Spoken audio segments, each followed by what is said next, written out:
دین اسلام جو اللہ رب العزت کا پسندیدہ دین ہے، اس کا سب سے بڑا حسن اور سب سے بڑا کمال یہ ہے کہ جس خوبی کا تذکرہ اللہ وحدہ لا شریک نے اس انداز میں کیا ہے، فرمایا ہے نبی آپ دیکھ رہے ہیں کہ چند ماہوں سال کے اندر ہی دین اسلام اتنی تیزی سے عرب سے نکل کے عجم تک پھیلا ہے اور لاکھوں کی تعداد میں لوگوں نے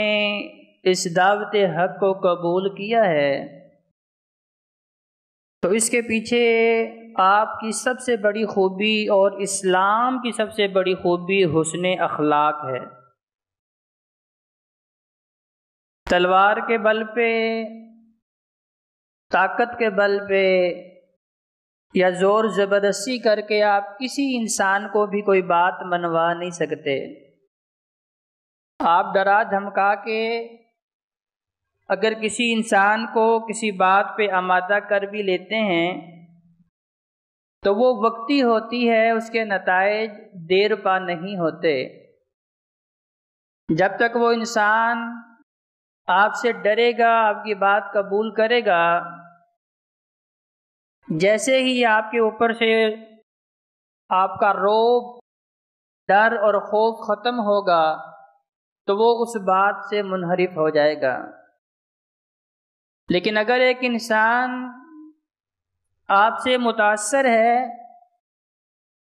اور اس کا متاثر ہونا بھی اس حد تک ہے کہ وہ یہ سمجھتا ہے کہ آپ کی ہر ادا ہی اس قابل ہے کہ اسے مانا جائے، آپ کا ہر عمل ہی ایسا ہے جسے دل و جان سے تسلیم کیا جائے، اور وہ اس حد تک متاثر ہے کہ اب وہ دل و جان سے آپ سے محبت بھی کرتا ہے اور آپ کا احترام بھی کرتا ہے، تو اس کے لیے سب سے بڑی خوبی یہی ہے کہ آپ اگلے انسان کو حسن اخلاق سے متاثر کریں۔ اور یہی وجہ ہے کہ بہت سارے ایسے مواقع کہ جن میں یہ دیکھا گیا کہ لوگ جب گھر سے نکلے تھے تو قتل کا ارادہ لے کے نکلے تھے، جب اپنے گھر سے نکلے تھے تو عزم یہ تھا کہ ہم نے نعوذ باللہ من ذالک محمد صلی اللہ علیہ وآلہ وسلم کو قتل کرنا ہے۔ اور جو مشرکین مکہ نے بات مشہور کی تھی کہ بھئی مکہ کے اندر ایک ساحر آ گیا ہے، ایک جادوگر ہے، جس کے کانوں میں اس کے جادو کی آواز پڑتی ہے وہ بندہ بے دین ہو جاتا ہے اور اپنے آباء و اجداد کے دین کو چھوڑ دیتا ہے۔ تو جنہوں نے اس سنی سنائی بات کو اپنے دل کے اندر رکھا اور نبی کریم صلی اللہ علیہ وآلہ وسلم کی بات کے اوپر دھیان نہیں دیا، غور و فکر نہیں کیا کہ یہ بات کیا رہے ہیں، اس کے اندر حقانیت بھی موجود ہے یا نہیں ہے، وہ تو دولت اسلام اور دولت ایمان سے محروم رہے۔ لیکن جنہوں نے ایک مرتبہ بھی غور کرنے کی کوشش کی اور یہ سوچا کہ آخر سنتے ہیں یہ کہتے کیا ہیں، ان کا پیغام کیا ہے، ان کے پیغام کے اندر جو ہے انسانوں کے لیے اصلاح کیا ہے، جب ایک مرتبہ سنا تو وہ لوگ جو پہلے گالیاں دیا کرتے تھے، برا بھلا کہا کرتے تھے اور قتل کے عزائم اپنے دل میں رکھنے والے بھی نبی کریم صلی اللہ علیہ وآلہ وسلم کے اخلاق سے ایسے متاثر ہوئے کہ پھر مرتے دم تک انہوں نے اس حق کو نہیں چھوڑا، تن من دھن کی قربانی دینے کے لیے تیار ہوئے۔ حضرت عمر فاروق رضی اللہ تعالیٰ عنہ کی مثال ہمارے سامنے ہے، اور مدنی دور میں ثمامہ بن اسال جو یمامہ کا گورنر تھا، جو نعوذ باللہ اللہ تبارک و تعالیٰ کے خلاف اپنی زبان استعمال کیا کرتا تھا، نبی کریم صلی اللہ علیہ وآلہ وسلم کے خلاف اپنی زبان استعمال کیا کرتا تھا، صرف 3 دن اس نے جب نبی کریم صلی اللہ علیہ وآلہ وسلم کا صحابہ کے ساتھ اٹھنا بیٹھنا دیکھا، نبی علیہ السلام کا صحابہ کے ساتھ گفتگو کرنا دیکھا، نبی علیہ السلام کا صحابہ کے ساتھ معاملات کرتے دیکھا، نبی علیہ السلام کی مجلس میں امیر و غریب کو یکساں بیٹھتے دیکھا، نبی علیہ السلام کی مجلس میں سب کو اپنا مدعا بیان کرنے کا موقع ملتا دیکھا، تو اس نے کہا کہ یہ جو ہے ایسی ذات ہے، ان کی زبان سے کبھی بھی باطل صادر نہیں ہو سکتا۔ ایسا انسان، صحیح بخاری مسلم کے الفاظ ہیں، سمامہ فرماتے ہیں کہ میں نے بڑے بڑے بادشاہوں کی بادشاہت دیکھی ہے، بڑے بڑے لوگوں کی حاکمیتیں دیکھی ہیں، لیکن ایسا بادشاہ میں نے نہیں دیکھا کہ جس کی زبان سے ابھی کلمات صادر ہوتے ہیں لوگ اپنی جانیں تک نچھاور کرنے کے لیے تیار ہو جاتے ہیں۔ ایسا عظیم بادشاہ، ایسا عظیم انسان کہ جس کے وضو کے قطرے بھی اس کے جانثار زمین پہ گرنے نہیں دیتے، وہ ایک مرتبہ حکم دیتے ہیں، اپنے گھر کا سارا سامان لا کے قدموں میں نچھاور کر دیتے ہیں، تو کہتے ہیں کہ میں جس چیز سے متاثر ہوا وہ نبی کریم صلی اللہ علیہ وآلہ وسلم کا حسن اخلاق تھا۔ آقا علیہ السلام نے صحابہ سے کہا کہ جاؤ اسے آزاد کر دو، صحابہ فرماتے ہم نے مدینے کی سرحد پہ جا کے چھوڑا، اب چاہیے تھا کہ قدم یمامہ کی طرف بڑھتے، اپنی سلطنت کی طرف بڑھتے، اپنے علاقے کی طرف بڑھتے، لیکن قدم بڑھے تو نبی کریم صلی اللہ علیہ وآلہ وسلم کی چوکھٹ کی طرف بڑھے اور کہا کہ مجھے اپنا ہمیشہ ہمیش کے لیے غلام بنا لیجیے۔ یہ ہے اسلام کا حسن کہ دین اسلام نے ایسا بہترین ہتھیار بھائیوں مجھے اور آپ کو دیا ہے کہ جس کے ذریعے سے دین اسلام کو پھیلانے میں ہم اس ہتھیار کو استعمال کر سکتے ہیں، اور وہی ہتھیار اللہ تبارک و تعالیٰ نے فرمایا کہ محبوب کریم علیہ السلام کی سب سے بڑی خوبی ہے حسن اخلاق، اور اس حسن اخلاق میں سے سب سے بڑی چیز کیا ہے؟ وہ اکرام مسلم ہے۔ اکرام مسلم کیا ہے؟ کہ ہم سب کو اپنے سے بہتر سمجھیں۔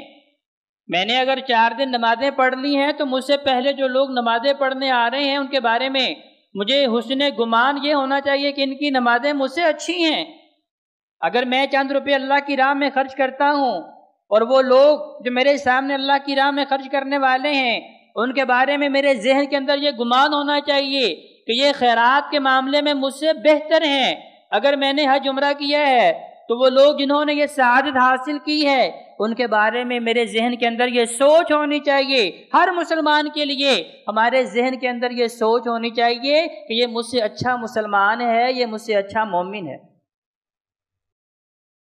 دین اسلام کا سب سے بڑا حسن حسن اخلاق، اور حسن اخلاق میں سے سب سے بڑی خوبی کرام مسلم۔ نبی کریم صلی اللہ علیہ وآلہ وسلم نے اسی لیے ارشاد فرمایا کہ ایمان والو تمہارا ایمان وہی اللہ کی بارگاہ میں قابل قبول ہے کہ جو چیز تم اپنے لیے پسند کرتے ہو وہی چیز تم اپنے مسلمان بھائی کے لیے پسند کرو۔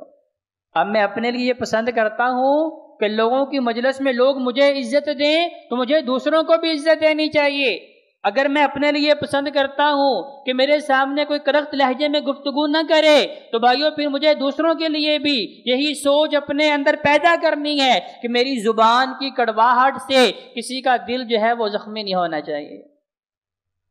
تو نبی کریم صلی اللہ علیہ وآلہ وسلم نے صحابہ کو یہ بات سکھائی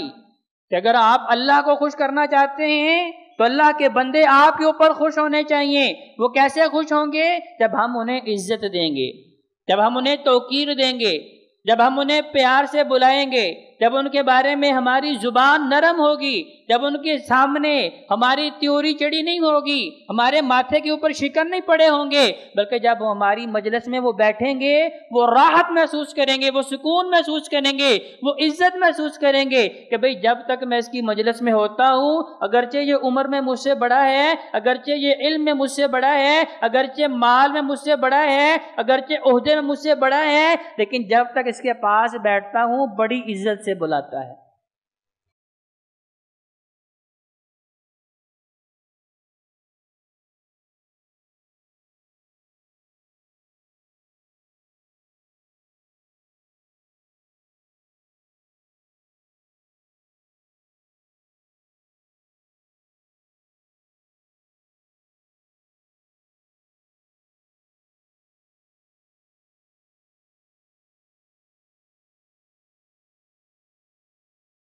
خاتم النبیین بنایا ہے، میرے بعد اب کوئی نبی آنے والا تو نہیں ہے، لیکن اگر اللہ بناتا تو عمر فاروق کو بناتا۔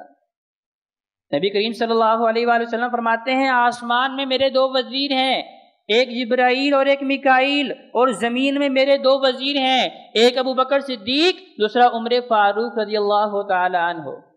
کتنا بلند بالا مقام کہ جنہیں مراد رسول کہا جاتا ہے کہ اللہ کے حضور التجا کر کے مانگا اللہ مجھے عمر چاہیے۔ وہ عمر فاروق رضی اللہ تعالیٰ عنہ جب نبی کریم صلی اللہ علیہ وآلہ وسلم کی تربیت کے سانچے میں آتے ہیں، جب نبی علیہ السلام کا اخلاق دیکھتے ہیں، آقا علیہ السلام سے اخلاق سیکھتے ہیں، تو بلال حبشی رضی اللہ تعالیٰ عنہ جو غلام ہیں، اور اس معاشرے کے اندر غلاموں کی کوئی عزت نہیں تھی، جانوروں سے بدتر ان کے ساتھ سلوک کیا جاتا تھا، لیکن جب نبی کریم صلی اللہ علیہ وآلہ وسلم نے کہا کہ بھئی اللہ کے ہاں اکرام میں مسلم جو ہے وہ بہت اہم ہے، نبی علیہ السلام نے ارشاد فرمایا، صحابہ سے پوچھا بتاؤ یہ کس جگہ پہ کھڑے ہو؟ کہا حجۃ الوداع کی بات ہے، کہا شہر مکہ میں کھڑے ہیں، یہ امن والا شہر ہے، حرمت والا شہر ہے، ام القریٰ ہے، ساری بستیوں کی ماں ہے، سب سے زیادہ عزت و توقیر والا شہر ہے۔ کہا کس مہینے میں گزر رہے ہو؟ کہا ذوالحج کا مہینہ ہے، وہ بھی حرمت والا مہینہ ہے۔ کہا کس مقام پہ کھڑے ہو؟ کہا بیت اللہ میں کھڑے ہیں، بیت اللہ کی عظمت جو ہے اتنی عالی شان ہے کہ اور دنیا کا کوئی مقام جو ہے اس کا مقابلہ نہیں کر سکتا۔ نبی کریم صلی اللہ علیہ وآلہ وسلم شاہ فرماتے ہیں اب ان ساری حرمتوں کو یکجا کر لو، شہر مکہ کی حرمت، ذوالحجہ کی حرمت، بیت اللہ کی حرمت، یہ ساری حرمتیں مل کے بھی ایک مسلمان کی حرمت کا مقابلہ نہیں کر سکتی۔ آج ہمیں یہ پتا ہے کہ اگر کوئی بیت اللہ کے خلاف اپنی زبان چلائے